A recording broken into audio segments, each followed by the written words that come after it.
This is Ken Finnen at Capital Advantage Tutoring. It's my job to get you past the Series 7 exam.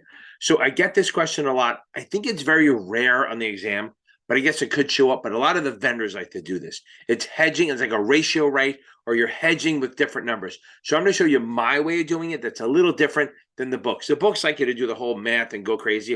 I'm going to show you a little cheat code that should help you do it. Because most of the time, they're just asking about break even. So you normally see this is a covered call, right? That's what we're talking about here. So it's a covered call, but what's different about it, right? So the different is that it's actually, you have to pay attention. You bought 100 shares and you sold 2 calls. It's actually a ratio, right? So basically they're looking at the beta of the stock, and then you're going to sell more than the actual. You're not going to match it up share for share because maybe the beta is 2 on this thing. You don't have to figure that out, but you might have to get break even. So normally we know that in my way of doing break even, it's like if they're the same, you add, if you're different, you subtract, and it's always stock plus or minus premium, right? So normally it'll be 50 minus 3 because it's a buy and a sell, and it's a minus 50 minus 3. We get that, okay? But here, this is a little different, right? So it's more, so you can't just do the 3. So what I do is I go like this. I take the 1 and I put it right on top. And then all I do, I look at the first 2 numbers.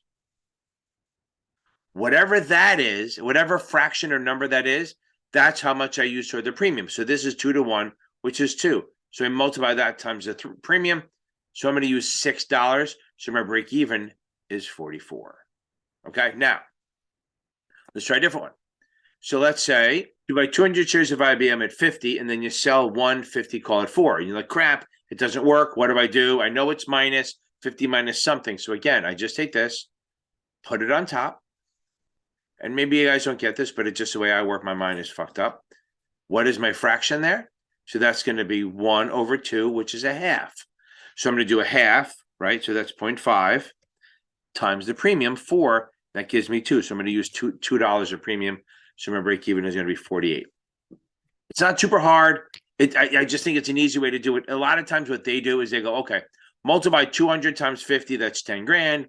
You're going to take the 400 here, you can subtract it, and then divide by 200 again. It still works. It's still 48. I just think there's a lot of steps. I think this one is just an easy, quick way to do it. Thank you very much, and I'll see you on the flip side.